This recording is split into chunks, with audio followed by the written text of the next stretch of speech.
दिन का समय, एक छोटा गांव, हंसी ठिठोली के साथ एक भव्य बारात निकलने की तैयारी हो रही है।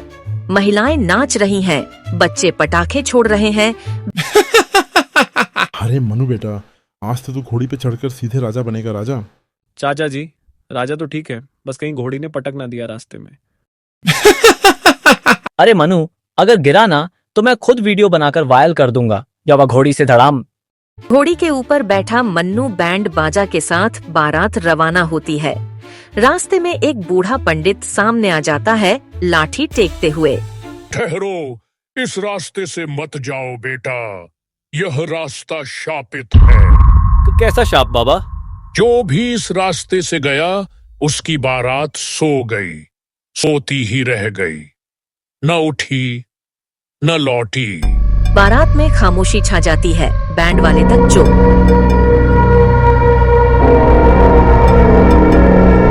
लगता है पंडित जी ने भी नेटफ्लिक्स देख ली है ज्यादा। छोड़ यार, चलते हैं। अरे बाबा जी, इतनी भी ठंडी नहीं है हमारी बारात। बैंड वाले का ढोल सुन लो, भूत भी जाग जाए। चाचा जी ठहाका लगाते हैं, माहौल थोड़ा हल्का होता है। जैसी तुम्हारी मर्जी, पर याद रखना, नींद सब पर भारी पड़ेगी। पंडित जी चले जाते हैं। बारात फिर चल पड़ती है। सुनसान रास्ता, अचानक मौसम बदलने लगता है। तेज हवाएं चलती हैं, धूल उड़ने लगती है। बैंड वाले का बाजा बेसुरा हो जाता है। भाई लोग, ये मौसम का विभाग किसका है? टेम्परेचर तो थोड़ा हॉरर वाला हो गया है। घोड़ी रानी, प्लीज मुझे ले जाकर गिरा मत देना, ससुराल जाना है। घोड़ी अजीब सा हिनहिनाती है। अरे डर किस बात का, शादी है भाई, चलो सब लोग नाचो। चाचा जी खुद बीट सड़क पर नाचने लगते हैं, एकदम बॉलीवुड स्टाइल में। पुरानी हवेली का सामने आना, रास्ते में एक टूटी फूटी हवेली दिखाई देती है। हवेली के बाहर एक बड़ा सा बोर्ड है, यहाँ न रुके। भाई ये हवेली तो लग रही है जैसे भूल भुलैया का सेट हो। कहीं यहीं से ना नींद वाला प्रोग्राम शुरू हो जाए। अरे ये सब बकवास है, देखो देखो, हवेली में भी अगर बारात नाच दे तो भूत भी बाराती बन जाएंगे। चाचा जी हंसते हंसते हवेली के गेट को थपथपाते हैं। गेट खुद ब खुद छर्रर की आवाज के साथ खुल जाता है। चाचा जी, ये फिल्मी एंट्री क्यों हो गई? बारात वाले डरते डरते आगे बढ़ते हैं। हवेली के अंदर से ठंडी ठंडी हवा आने लगती है। अचानक कुछ अजीब होना शुरू होता है। बैंड वालों के बाजे खुद ब खुद बंद हो जाते हैं। घोड़ी एकदम रुक जाती है। भाई, ये सबको नींद क्यों आ रही है? मनु देखता है कि बैंड वाले डांस करते हुए धीरे धीरे जमीन पर लुढ़कने लगे हैं। सब सोने लगे हैं। ओए बबलू, तू भी सो मत जाना। भाई, मेरी आईलिड्स का वजन बढ़ गया है यार। चाचा जी भी नाचते नाचते झपकी लेने लगते हैं। बैंड बाजा बारात, सपनों में मिलेंगे यारों। सारी बारात सड़क पर सो रही है। बस मनु और बबलू किसी तरह जागते हैं। हवेली के अंदर से धीमी आवाजें आती हैं, किसी के गुनगुनाने की, बहुत डरावनी।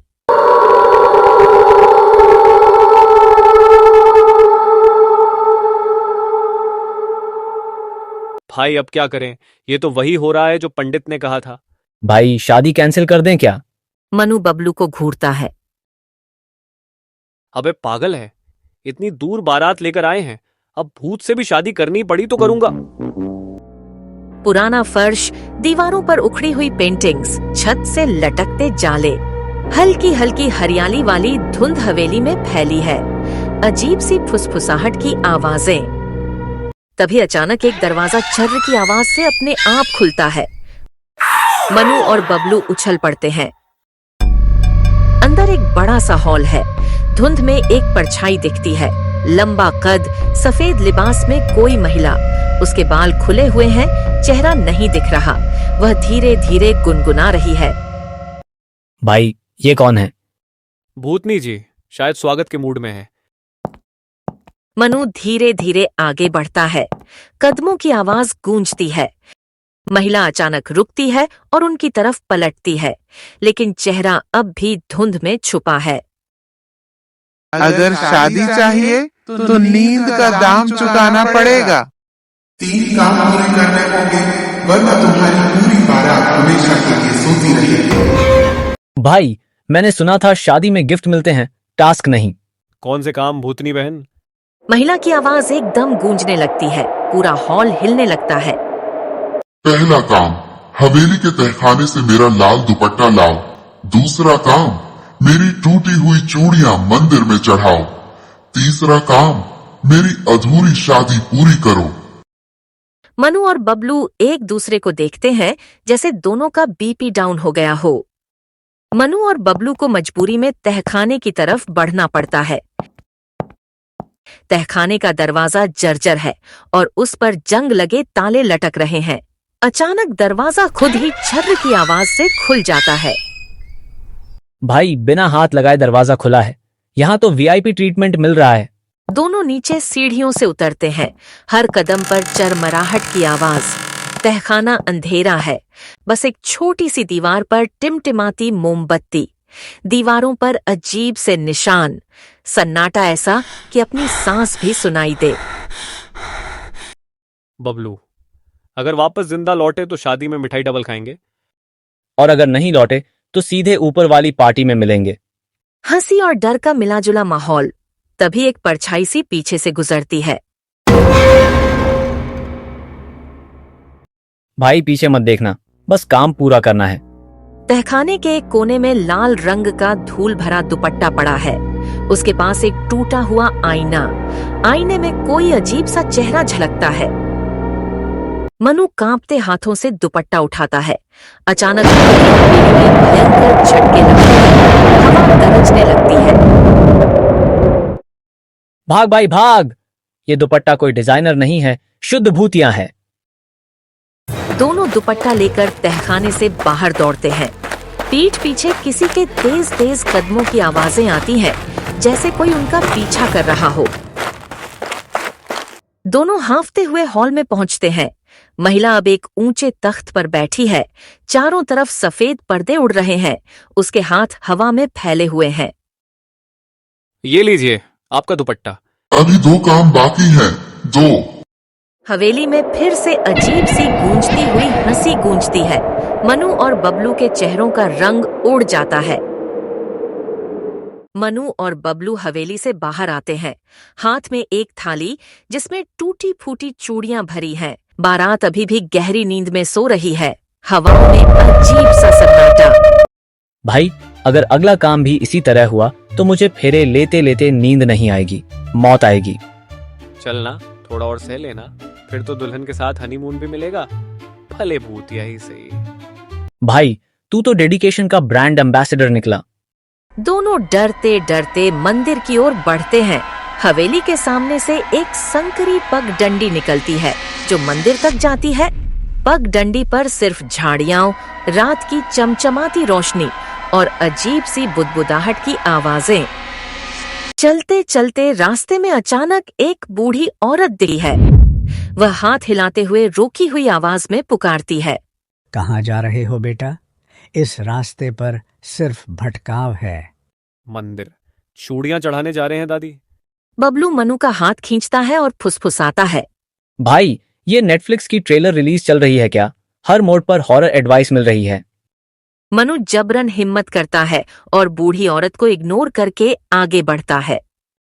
एक छोटी पहाड़ी के ऊपर वीरान मंदिर दिखता है। मंदिर के चारों तरफ टूटी फूटी दीवारें, लटकते पेड़ और एक पुराना घंटा जो हवा में अपने आप हिल रहा है। भाई, ये तो हॉन्टेड मंदिर 2.0 लग रहा है। बस चूड़ियां चढ़ानी है और निकलना है। ज्यादा वाइपी दर्शन नहीं चाहिए। दोनों धीरे धीरे मंदिर की सीढ़ियां चढ़ते हैं। हर कदम पर सीढ़ी चरमरा रही है। मंदिर का मुख्य द्वार खुला है। अंदर अजीब सी नीली रोशनी। अंदर एक टूटी हुई मूर्ति रखी है जिसके सिर पर चूड़ियां पहनाई गई हैं।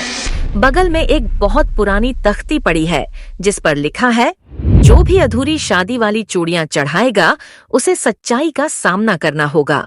भाई, सच्चाई कौन सी? आधार कार्ड वाली या भूतिया वाली?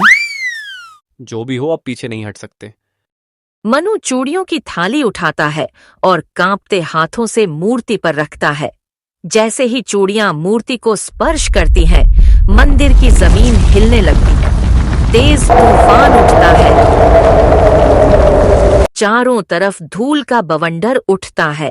मंदिर के अंदर से एक भयंकर सी चीख निकलती है।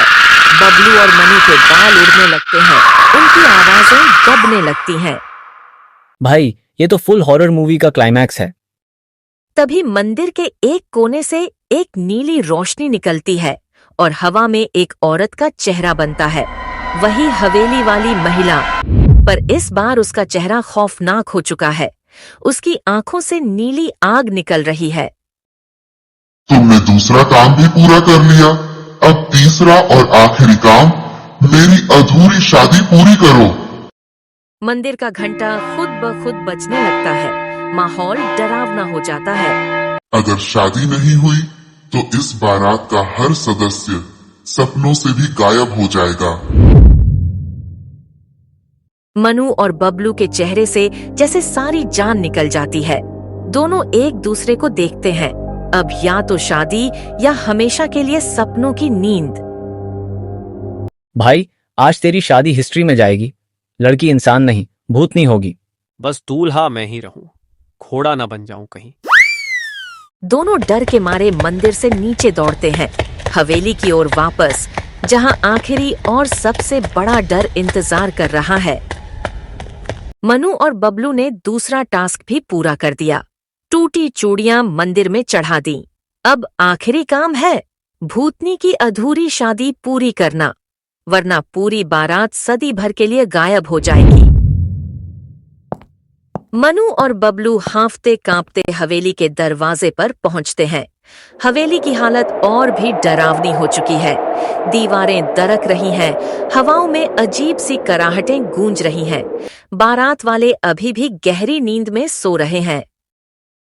भाई, शादी तो करनी पड़ेगी, लेकिन बैंड बाजा कहाँ है? बैंड तो मैं बजा दूंगा अगर कोई भूतिया फेरे लेने को बोले। भी हवेली के गेट से वही महिला भूतनी हवा में तैरती हुई बाहर आती है। अब वो दुल्हन के जोड़े में सजी हुई है। लाल जोड़ा, भारी गहने, लेकिन चेहरा अब भी डरावना। अब शादी शुरू होगी मेरे दूल्हे मनु। भूतनी ने अपने हाथ हवा में उठाए और कुछ मंत्र पढ़े। अचानक पूरी सोई हुई बारात उठने लगती है, लेकिन सबकी आंखें सफेद हो चुकी हैं। वे सब नींद में चलते हुए जॉम्बी जैसे दिख रहे हैं। भाई, ये तो वॉकिंग डेड इंडियन शादी वर्जन बन गया है। ये सब बाराती हैं या सपनों के कब्रिस्तान के कैदी? अब पूरे गेट के बाहर झोंबी बारात इकट्ठी हो गई है। ढोलक, बाजा और फेरे करवाने वाला पंडित भी भूतिया अवतार में तैयार खड़ा है। भूतनी एक चमचमाती सफेद सेहरा और शेरवानी हवा में उड़ाते हुए मनु के ऊपर डाल देती है। मनु के सिर पर अचानक सेहरा आ जाता है और वह जबरदस्ती दूल्हा बना दिया जाता है। वर और वधू मंडप में आएं और मृत्यु बंधन में बंधने को तैयार हो जाएं। भाई, तुझे लाइफ इंश्योरेंस करवा लेना चाहिए था। अब तो आफ्टर लाइफ इंश्योरेंस की जरूरत है। भूतनी मनु का हाथ पकड़कर मंडप की तरफ ले जाती है। चारों तरफ भूतिया बाराती ताली बजा रहे हैं, लेकिन सबके चेहरे बिना हंसी के। माहौल एक साथ डरावना और फनी। फेरे शुरू होते हैं। हर फेरे के साथ अजीब अजीब नियम पड़े जा रहे हैं। पहला फेरा, वचन दो कि तुम कभी जागते हुए शादी नहीं करोगे। भाई, ये कौन से 7 वचन है? नींद में शादी का कॉन्ट्रैक्ट लग रहा है। फेरे चलते रहते हैं। हर फेरे पर मनु और भूतनी एक अजीब सा वचन लेते हैं। कभी इंसानों से सच न बोलने का, सपनों में शादी का जिक्र करने का, इत्यादि।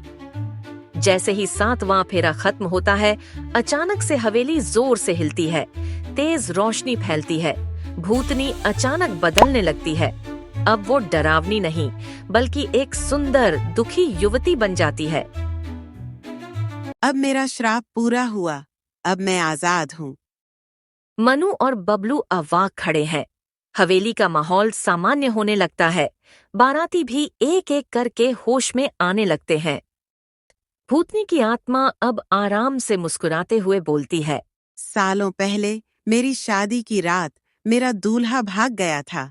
तब से मैं इस हवेली में फंसी थी। जब तक मेरी शादी पूरी नहीं होती तब तक मैं मुक्त नहीं हो सकती थी। तो हम नहीं आए होते तो आप। तब हर बारात को यूं ही नींद में सुला देती, हमेशा के लिए। भाई तूने तो भूतनी को भी खुश कर दिया। अब किसी शादी में नींद ना आए तो कहना। भूतनी की शादी पूरी होते ही हवेली का माहौल बदल गया था। बारात के लोग भी धीरे धीरे होश में आने लगे। अब सभी को लग रहा था कि सब कुछ खत्म हो गया, लेकिन असली डर तो अब शुरू होने वाला था।